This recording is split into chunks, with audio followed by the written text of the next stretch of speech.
আল্লাহ নাকি একজন নবীকে মক্কা থেকে সুবহানাল্লাযী আসরা বিআবদিহি লাইলাম মিনাল মসজিদিল হারামি ইলাল মসজিদিল আকসা বলে ওই লামকানে নিয়ে বেড়াইতে নিয়ে গিয়েছেন। ওই নবী জানে কাদের নবী? আল্লাহ ভাই যে নবীকে আল্লাহ তাআলা আদমের নবী বানিয়েছেন, মূসার নবী বানিয়েছেন, ঈসার নবী বানিয়েছেন, দাউদের নবী বানিয়েছেন, ওয়াইজা খাযাল্লাহু মিসাকান নবীন। ভাই আওয়াজ দিয়ে বলুন তো ওই নবীটা কাদের নবী? যে নবীর ঘরের খেদমত করতে জিব্রাইলের মতো ফেরেশতা অনুমতি নিয়ে আসতেন।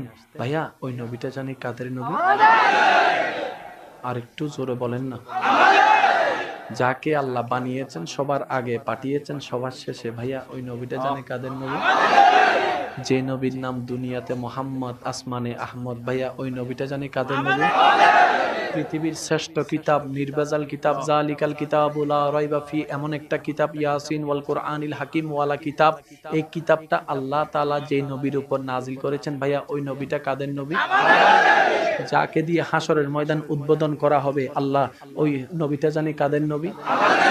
জান্নাতের উদ্বোধন আল্লাহ যাকে দিয়ে করাবেন, ওই নবীটা জানি কাদের নবী? আরেকটু জোরে বলেন, ওই নবীটা কাদের নবী? হাসরের ময়দানে সবাই যখন ইয়া নফসি থাকবে, ভিন্ন সুরে ভিন্ন শব্দে একজন ডাক দিবে উম্মতি উম্মতি বলে, ভাইয়া ওই নবীটা জানি কাদের নবী? যেটাকে আমরা বলি আমাদের নবী, সেটাকে উর্দুতে বলা হয় হামারা নবী। তাই তো कहते हैं सबसे आला वाला हमारा नबी, सबसे बाला वाला हमारा नबी, अपनी मौला का प्यारा हमारा नबी, दोनों आलम का दूल्हा हमारा नबी। सुभान अल्लाह। আরেকটু জোরে বলেন সুবহানাল্লাহ।